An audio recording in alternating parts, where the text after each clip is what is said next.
Graça e paz, que esse tempo aqui possa ser um tempo que nós sejamos conduzidos realmente na palavra, na direção do Espírito do Senhor, que Ele possa realmente alcançar o nosso coração e, alcançando o nosso coração, que Ele encontre corações realmente quebrantados a ouvir Sua voz, a obedecer Sua voz.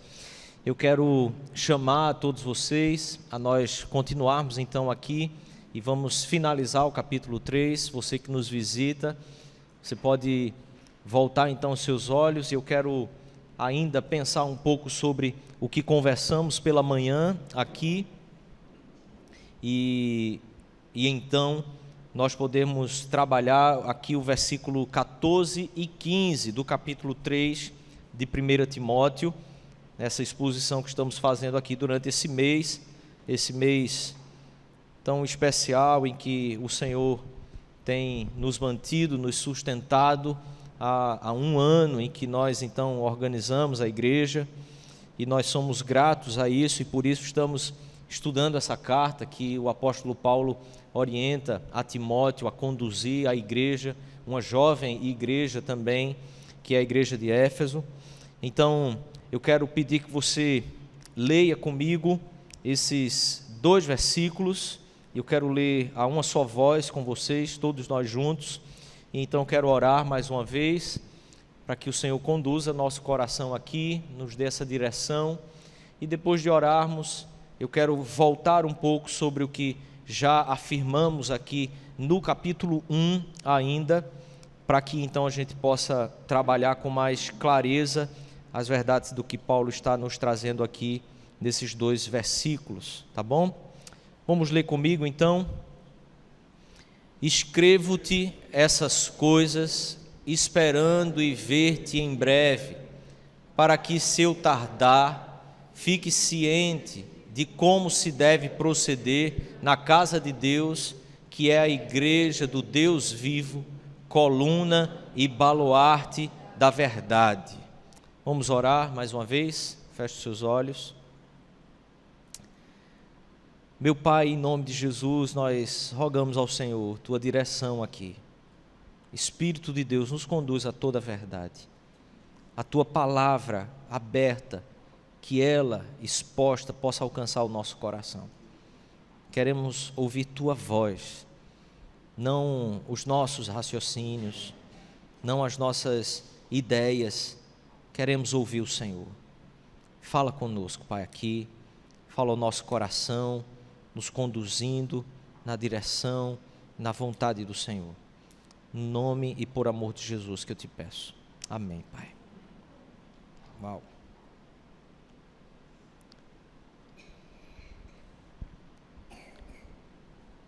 Querido, quando nós lemos algumas verdades ou a respeito da verdade que a palavra de Deus nos revela, muitas vezes a gente pode pensar em diversas questões ou conceitos a respeito do que seja essa verdade. Por isso eu queria iniciar aqui, antes de entrarmos propriamente nesses 2 versículos que Paulo nos escreve, eu queria voltar aos versículos 8, 9 e 10 do capítulo 1, no qual Paulo está falando sobre a lei do Senhor, e que essa lei do Senhor é boa, mas ela só é boa se for utilizada de forma legítima, de modo legítimo.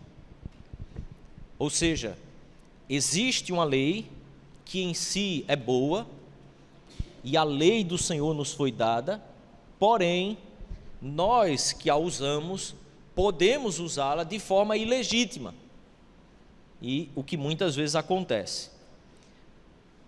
A maneira legítima que Paulo nos afirma ser esse modo de usar a lei do Senhor, ele nos explica no versículo 11, dizendo: segundo o evangelho da glória do Deus bendito, do qual eu fui encarregado. A lei do Senhor, o evangelho do Senhor, revelado em Cristo Jesus, desse Deus bendito, desse Deus que se manifesta e que se revela no seu Filho encarnado, essa lei, segundo a revelação do Evangelho, ou seja, a lei em tudo aquilo que ela nos apontava exatamente para a pessoa de Jesus Cristo, e nós trabalhamos isso aqui quando trabalhamos o primeiro capítulo, da maneira como a lei foi dada para nos conduzir até Jesus, e chegando a Jesus, então nós temos toda uma revelação de Deus a respeito de si mesmo e a respeito dos seus propósitos para todos nós seres humanos, para que nós andássemos de acordo com a vontade dele. É dessa verdade que Paulo está falando aqui, de toda a verdade contida na palavra de Deus revelada a nós e manifestada, encarnada no próprio Cristo, que é a própria palavra encarnada. Então observe que Paulo não está tratando aqui, não há nenhum indício em toda a carta, e não há indício em todas as escrituras, em tratarmos de verdade aqui, como uma maneira mais filosófica de pensar sobre o que seria verdade, ou até mesmo pluralizar a verdade, como talvez estabelecendo sobre ela a possibilidade de existir várias verdades, a partir do ponto de vista e da perspectiva de cada um. Voltando então ao texto, Paulo diz que escreve essas coisas, e essas coisas que ele escreve estão escritas nos versículos anteriores, que nós trabalhamos aqui pela manhã, e vimos sobre essa excelência dos representantes de Deus, os representantes do povo de Deus, aqueles que têm a responsabilidade de conduzir o rebanho do Senhor na face da terra. Esses representantes oficiais da igreja, que são os presbíteros e que são os diáconos. Vimos sobre a excelência desses irmãos, desses vocacionados. Então Paulo diz que escreve estas coisas com a finalidade de que nós possamos ficar cientes de como nós devemos proceder, como que deve ser nossa conduta, como que deve ser nossa caminhada. Então veja, Paulo nos aponta aqui, sim, um detalhe bem pessoal de que ele espera e ver a Timóteo, e que em breve ele espera chegar e estar ali. Porém diz assim, se todavia, eu me atrasar ou demorar-me nessa ida, vocês precisam ficar cientes, ter plena clareza como que deve ser a procedência, o procedimento, melhor dizendo, como que deve ser o procedimento na casa de Deus. Observe que o cuidado de como se deve proceder na casa de Deus é todo especial no sentido de que há uma sociedade em que essa igreja está posta no meio dela. A comunidade dos discípulos nova, que é essa comunidade em Éfeso, e que nós já dissemos aqui outras vezes, que tem por volta dos seus 10 a 15 anos, essa comunidade recente ainda, que tem tanto para se viver ainda, é uma comunidade que precisa entender que, embora vivendo dentro de uma sociedade, e que muitas vezes, como vimos nos capítulos anteriores, até mesmo sendo influenciada, estando sempre a um passo de cair nas influências, ou de retroceder a antigos costumes e práticas, e até mesmo crenças que eles já deveriam ter deixado, pela juventude que eles têm.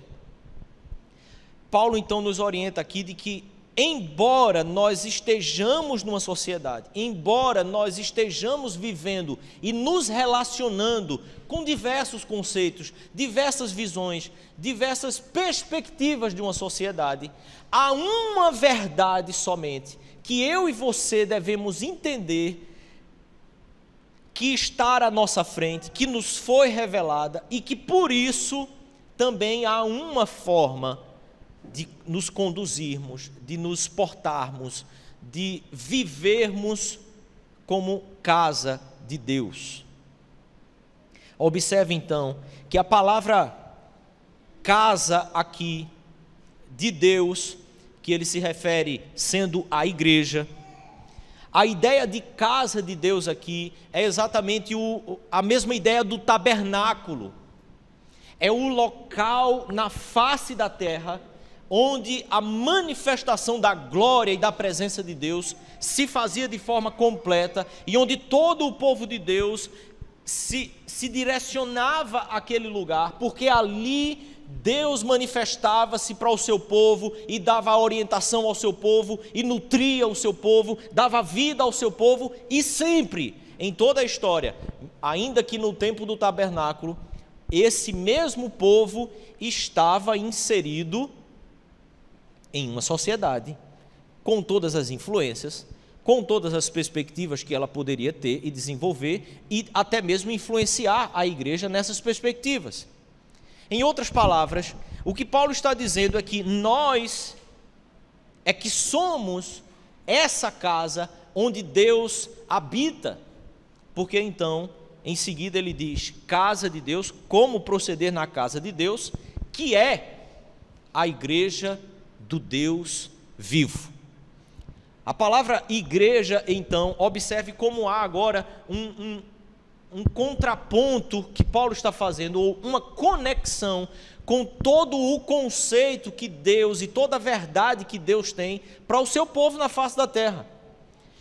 Em outras palavras, o povo de Deus, em nenhum momento da história, mesmo na época do tabernáculo, no Antigo Testamento, em nenhum momento da história o povo de Deus foi chamado para viver isolado da sociedade, pelo contrário, mas sempre posto em meio a uma sociedade, relacionando-se com ela, sim, mas essa comunidade de discípulos precisa entender que essa igreja do Senhor, no seu significado mais original de sua palavra, é uma comunidade que se reúne, é uma assembleia de discípulos do Senhor Jesus que se reúnem para ir para fora, que se reúne e que nutre todas as suas energias, todas as suas forças em Deus, porque é lá onde Deus habita, e lá somos nós, lá são vocês,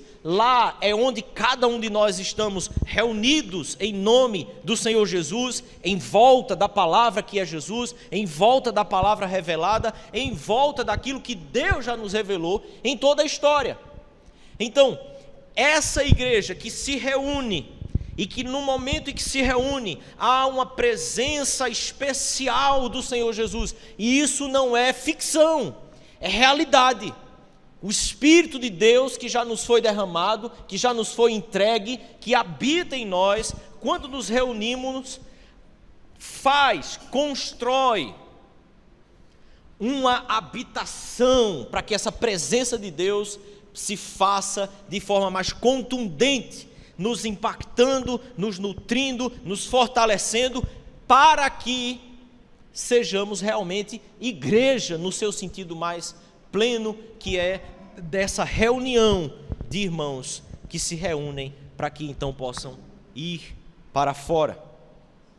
A igreja do Deus vivo, essa comunidade de discípulos, que então são hoje na face da terra o lugar aonde Deus habita, ela é então, Paulo diz, coluna e baluarte da verdade. A igreja, essa comunidade de pessoas que creram em Jesus, que Ele é que tem poder de fato para nos redimir, nos curar, como cantamos aqui, que Ele é o Filho de Deus encarnado, a comunidade dessas pessoas que professam agora uma fé genuína, verdadeira, na pessoa do Senhor Jesus, em toda a sua obra, que nos purifica de fato de todos os pecados, que nos purifica de fato de tudo aquilo que nós construímos, procedente do pecado que habita em nós. Esses irmãos são o sustentáculo, esses irmãos são a coluna que mantém a verdade sendo sustentada na face da terra. sustentada em uma sociedade de mudança, em uma sociedade plural, em uma sociedade de tantas culturas relacionando-se, tantos conceitos se desenvolvendo, tantas formas de ver as coisas, tantas formas de ver o homem, tantas formas de ver a Deus, tantas formas de ver a mulher, tantas formas de ver a todos nós, numa sociedade em que diversas verdades, ou pseudo-verdades, se manifestam, são construídas. A palavra de Deus nos afirma que esses irmãos reunidos em Cristo Jesus, pelo poder da ressurreição, esses irmãos reunidos no poder do Espírito e da palavra de Deus, esses irmãos reunidos em torno da palavra e que se tornam então a habitação de Deus na face da terra, são esses irmãos que sustentam o Evangelho, a revelação de Deus, a verdade de Deus em um mundo de constante mudanças e mudanças cada vez mais rápidas. Quando o apóstolo então diz que a igreja é essa coluna, ele está nos afirmando sobre essa profunda responsabilidade que nós, como discípulos do Senhor Jesus, precisamos entender sobre o nosso papel nesse mundo. Eu e você, queridos, somos essa igreja. Eu e você temos sobre nós o peso e os nossos joelhos precisam estar fortalecidos, porque na pressão que esse mundo faz sobre cada um de nós, se não estivermos fortalecidos na presença, na intimidade, na comunhão com o Senhor, na comunhão dos santos, na palavra de Deus, na dinâmica do Espírito de Deus que vai movendo o povo de Deus, não apenas como uma instituição, mas como sim um organismo vivo na face da terra. Esse Espírito que dinamiza toda a vida de cada um de nós, nos relacionando uns com os outros, mas antes de tudo se relacionando com Deus, é esse Espírito que nos fortalece para que diante de toda a pressão nós possamos nos portar, nós possamos nos manter na face da terra como coluna, mas não apenas como essa coluna, como a fortaleza, o baluarte da verdade. Nós temos que sustentar aquilo que nós professamos em uma sociedade de mudanças. Temos que sim sustentar, mas nós precisamos também entender que nós precisamos ser a fortaleza dessa verdade. A igreja, a comunidade de discípulos, eu e você, redimidos pelo sangue de Jesus, que cremos no sangue de Jesus. Se você quer fazer parte e aderir, é preciso crer nesse sangue, é preciso compreender de fato que toda essa obra foi aplicada ao seu coração, à sua realidade de vida. Por isso, quando eu e você entendemos isso, precisamos entender também que nós somos quem vai proteger essa verdade. A ideia aqui seria uma ideia mais de defesa da fé.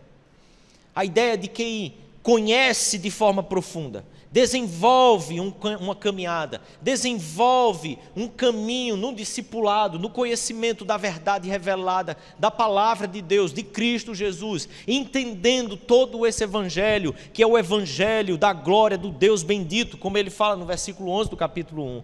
É esse evangelho revelado de forma profunda em nosso coração, se desenvolvendo em nossa vida, que vai fazer com que eu e você tenhamos a capacidade de todas as vezes que formos inquiridos, todas as vezes que formos questionados, termos a profunda capacidade de sermos também aqueles que defendem a verdade a qual nós cremos. A gente observa que nos nossos dias, não diferente de outras épocas talvez,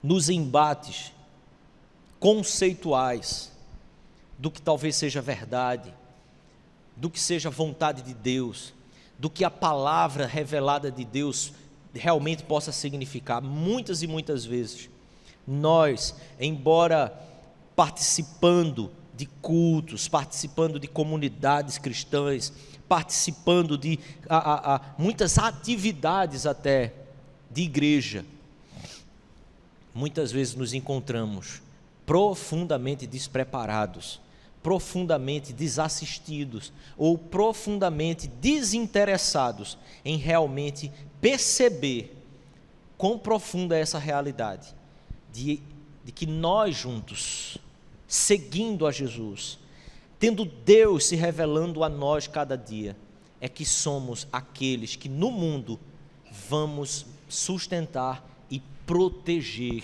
a verdade do Evangelho. Combater o bom combate.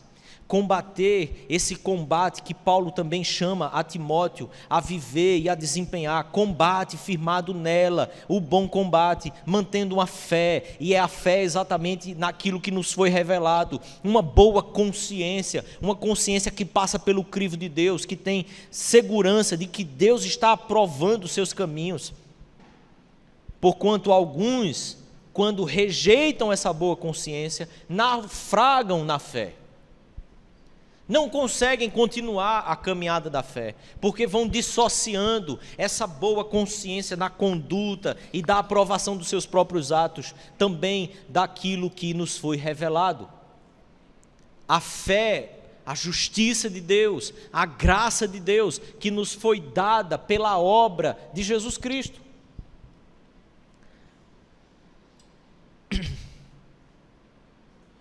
Essa verdade, então, que eu e você precisamos ter consciência, nos foi entregues para que eu e você sejamos aqueles que no mundo não abriremos mão, vamos manter de pé, firmes e protegendo, combatendo esse bom combate, lutando pela fé evangélica, como a palavra de Deus também nos diz. A fé no Evangelho. É o Evangelho que ensina para mim e para você o que é mundo. É o Evangelho que ensina para mim e para você quem é Deus. É o Evangelho que ensina para mim e para você quem você é, quem eu sou, quem nós somos, o que é verdade, o que são as coisas que construímos, para onde vamos, de onde viemos. É o Evangelho que nos revela isso. E eu e você, seguindo a Jesus, é que poderemos ser a coluna e o baluarte de toda essa verdade. A igreja, como reunião dos crentes, com vistas à missão que deve cumprir na terra, recebeu de Cristo uma instituição especial, uma provisão especial de dons e de poderes.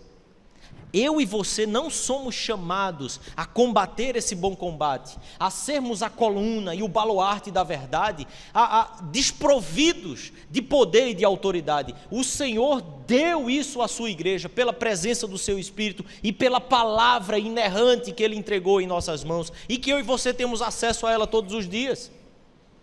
Podemos nos debruçar sobre ela.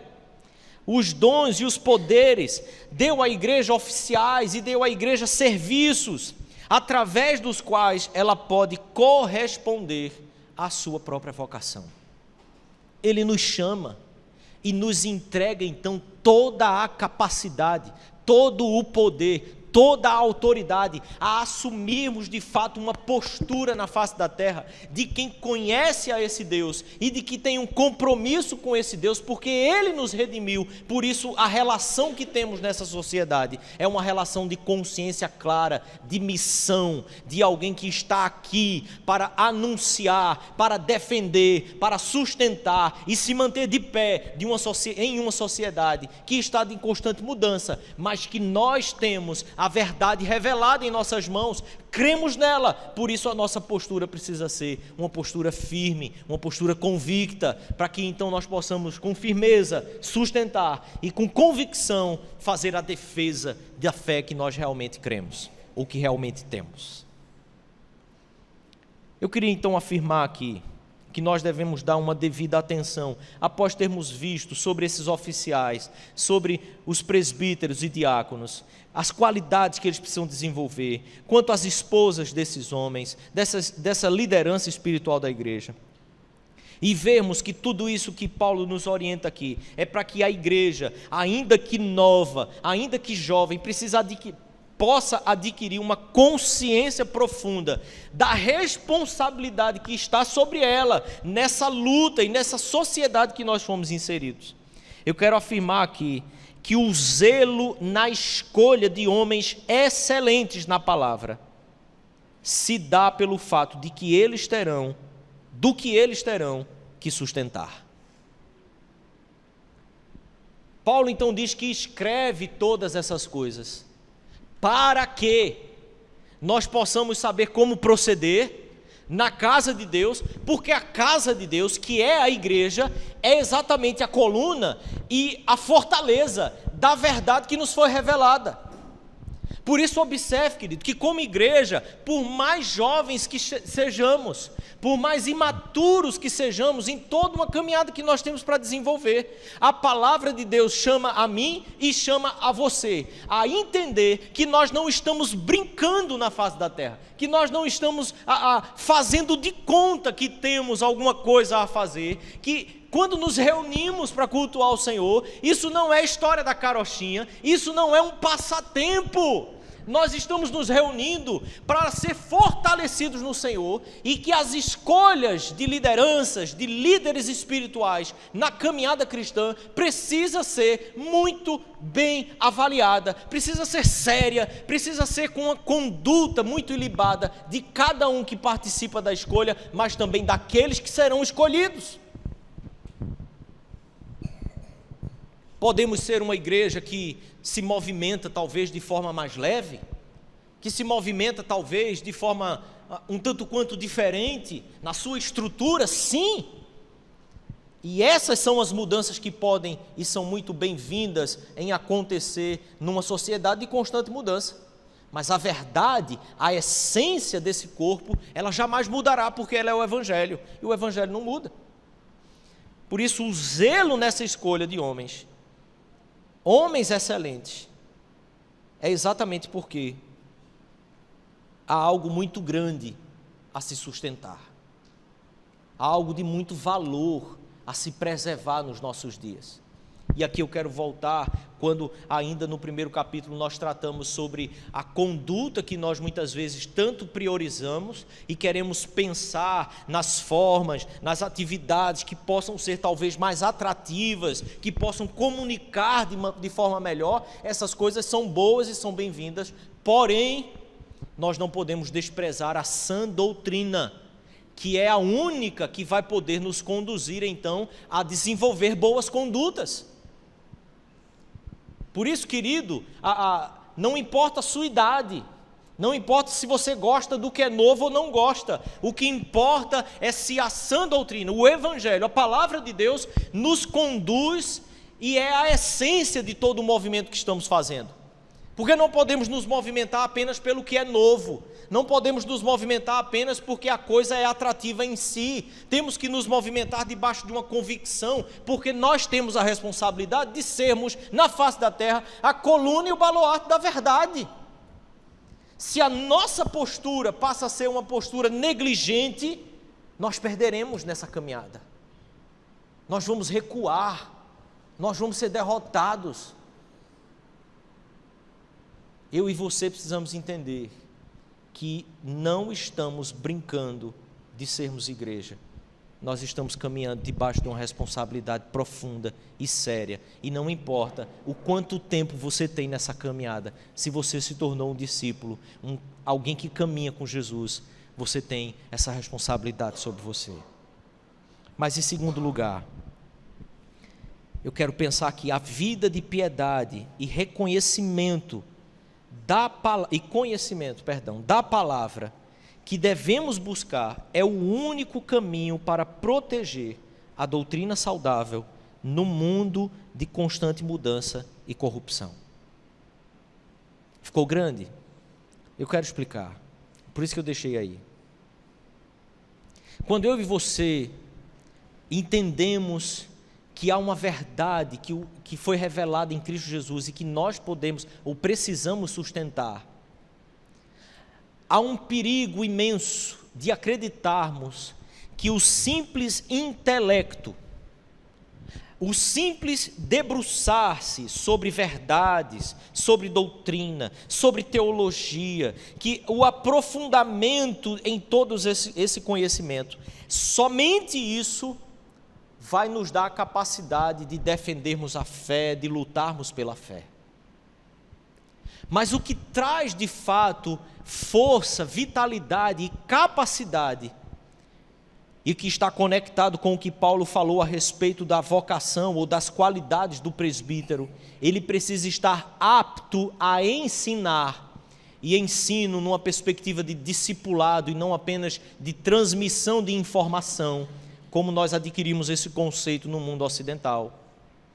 Esse ensino é exatamente essa caminhada real e unida a Cristo Jesus na alma e no coração.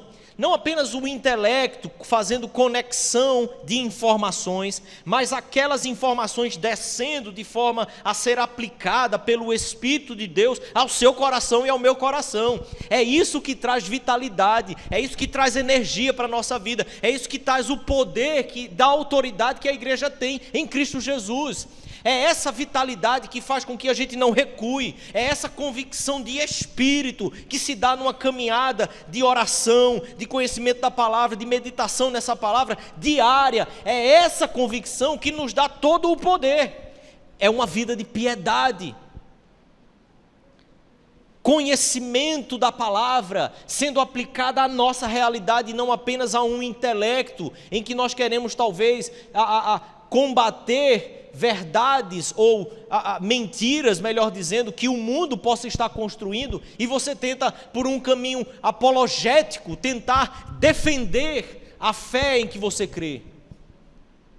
O que nos dá vitalidade é todo esse conhecimento unido a uma transformação de alma e de coração, à medida em que nós nos debruçamos sobre essa verdade, e aquilo transforma, aquilo produz, aquilo traz vida, aquilo traz poder, aquilo faz com que você possa vibrar, aquilo faz com que você possa ser fortalecido na alma e no espírito, independente do contexto que você esteja inserido. É essa vida de piedade e de conhecimento da palavra de Deus que eu e você precisamos buscar, porque na verdade esse é o único caminho que protege uma doutrina saudável. Quando aquilo se traduz em vida, quando aquilo se traduz em suor, quando aquilo se traduz em lágrimas, no seu quarto, na sua vida, nas dificuldades que você começa a enfrentar dentro da sua própria casa e fora da sua própria casa, porque muitas vezes achamos que as dificuldades que vamos enfrentar para que nós sejamos tentados a ceder na fé, elas só estarão lá fora. Não, elas nascem dentro do nosso lar. O Senhor Jesus já nos advertiu disso. Por isso eu e você precisamos entender que é essa vida de piedade, é essa busca incessante por um conhecimento mais profundo de Deus, da sua palavra, que pode nos dar forças, que pode realmente conduzir a cada um de nós num caminho de proteger realmente uma doutrina saudável em um mundo que está constantemente dizendo a mim e a você: parte para outra, desiste disso, faz de outro jeito, você já tentou tanto, você já foi por um lado, não deu, então vai ser feliz. Tem que ter suor, tem que ter lágrima, tem que ter gemido na presença de Deus, tem que buscar a Deus naquilo que Ele já nos revelou, tem que conversar com Ele naquilo que a palavra dEle já nos disse, e dizer: Deus, eu estou aqui, Senhor, a Tua palavra me diz isso, então fala comigo, então me corrige, então me direciona, me conduz na minha caminhada. São essas adversidades que principalmente vão fazer com que a sua fé possa naufragar, ou então ela possa se fortalecer, dependendo da postura que você vai tomar na presença de Deus. Mas em terceiro lugar, e por último, o zelo com a saúde da igreja e seus líderes no evangelho da glória do Deus bendito é essencial na sua identidade missional.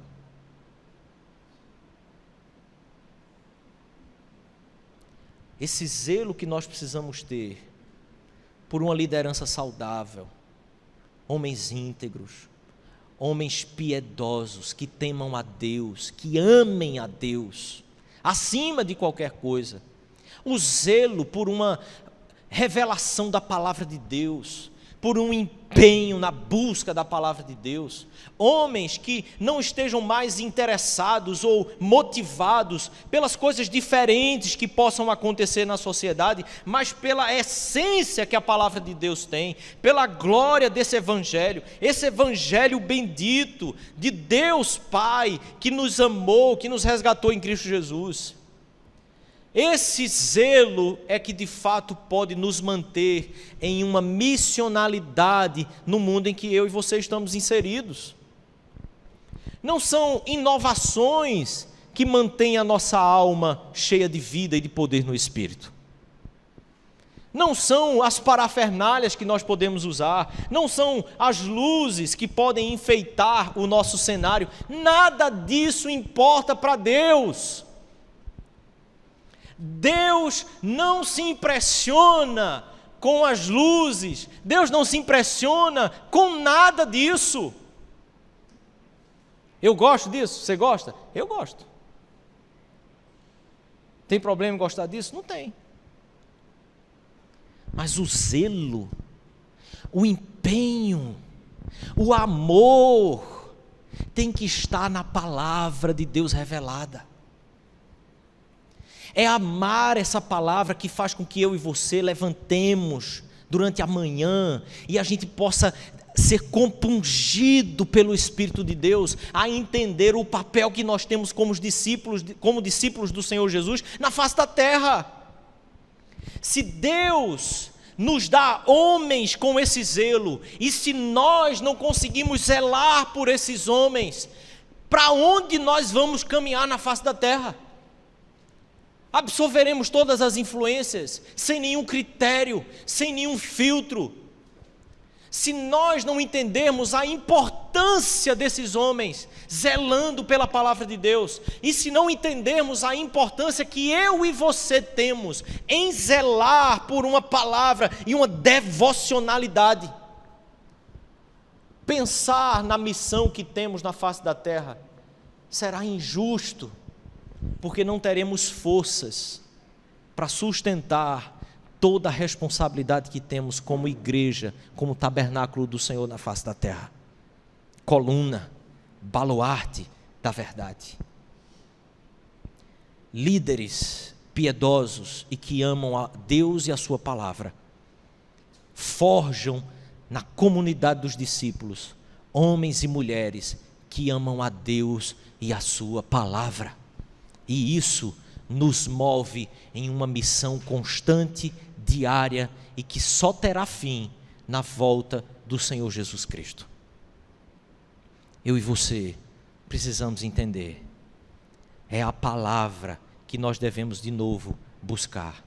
O evangelho da glória do Deus bendito é o que nos mantém unidos e nos mantém caminhando na missão em que Ele tem para a igreja, mas também para cada um de nós. Há uma vocação interna, e falamos sobre isso pela manhã. E há também uma vocação que é externa. A igreja reconhece as vocações. A igreja nos chama na vocação que Deus nos deu. Mas é preciso, querido, que Deus levante em nosso meio e nessa caminhada homens e mulheres que amem acima de qualquer coisa o evangelho da glória do Deus bendito. Ele chamou a mim e chamou a você. Ele te deu uma missão e deu uma missão a mim também. Ele nos deu todo o poder, Ele nos deu toda a viabilidade para eu e você cumprirmos a missão que recebemos em Cristo. O Espírito de Deus nos foi derramado, a palavra de Deus nos foi entregue. Deixa de novo o Senhor Jesus te trazer ao âmago da fé nesse evangelho, para que a gente possa sair daqui com a nossa identidade reafirmada. Somos chamados para nos reunir e ir para fora. Nós nos fortalecemos em Deus, na presença de Deus, adorando a esse Deus reconhecendo a presença dele, sendo constrangido por tamanha glória. E então nós saímos para manter a missão e desenvolver a missão que nós recebemos nele. Por isso, somos a igreja do Senhor Jesus na face da terra. Feche os seus olhos.